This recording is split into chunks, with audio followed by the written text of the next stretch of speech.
So have you ever met someone whose English sounds so natural that you wonder how do they know all these words? The funny thing is they are not using complicated vocabulary, they are just using the right words in the right situation.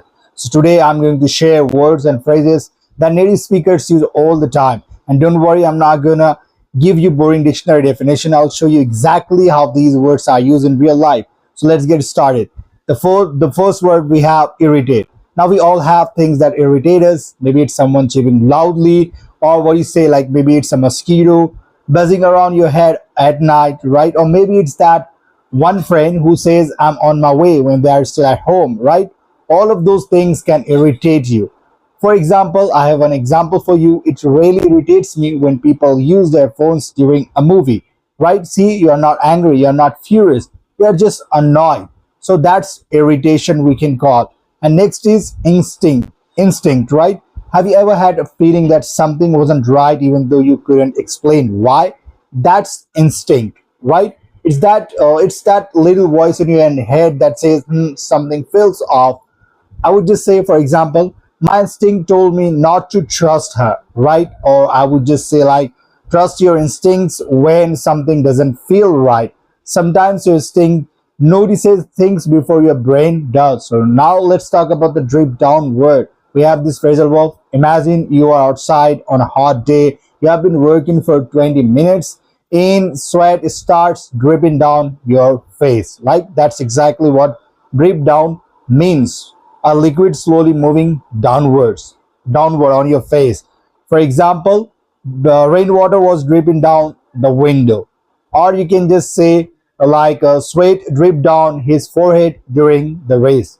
The next phrase is make an awful lot of a difference. This is something native speakers use when they want to emphasize a big impact. Let's say you start like sleeping an extra hour every night. It doesn't sound like much, but after a few weeks, you'll probably feel more energetic, focused, and productive. That's when you can just say you can say like getting enough sleep makes an awful lot of a difference. A small change, a big result, right? Now, here's a useful phrase verb, cover up. People cover up things all the time. Sometimes they cover up a stain on their shirt, or sometimes they cover up a mistake at work, and sometimes they cover up the fact that they are tired.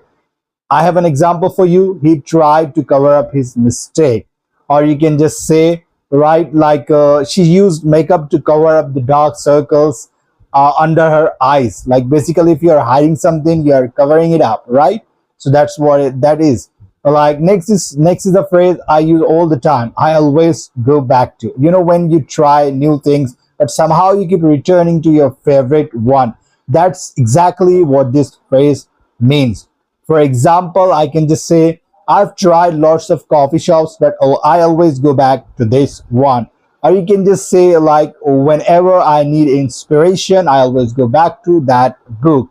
It's your reliable favorite. You can just say. Now let's learn the word clumpy. Nobody likes clumpy food at all, and nobody likes clumpy makeup. And you might be wondering, what does it mean? Imagine making hot chocolate and finding little lumps of powder floating around.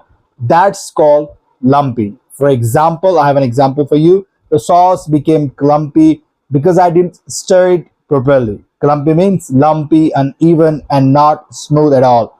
Next is a fun word, scraggly. Scraggly. Picture someone who just woke up after sleeping for 12 hours. Their hair is like it's sticking out everywhere. They look messy, I would just say, and they look scraggly. So what do you mean by exactly? First, we will see the example here. After the long flight, my hair looked scraggly. You can always use it for plants, bushes, or anything that looks untidy and neglected. Now imagine you are decorating your room, you move the chair, and you move the lamp, and what do you feel like? You rearrange everything, and finally you step back and think, like, actually, this looks perfect. That's when you say, there is one word for it, let's leave it like this. For example, I would just say, the room looks great. Let's leave it like this. In other words, don't change anything. It looks perfect. The next phrase is one of my favorites. I would just say, at least I have. Like life doesn't always go our way all the time. Maybe you didn't get the job. Maybe you missed your train, and there can be lots of things in your life happening. maybe your favorite team lost, but instead of focusing only on the negative, you find one positive thing. For example, you can just say, I didn't get the job, but at last I have more experience now, right? It's a simple way to find the bright side of a situation. And finally, our bonus word is dangly, right? Dangly. This word describes something that hangs and moves around freely.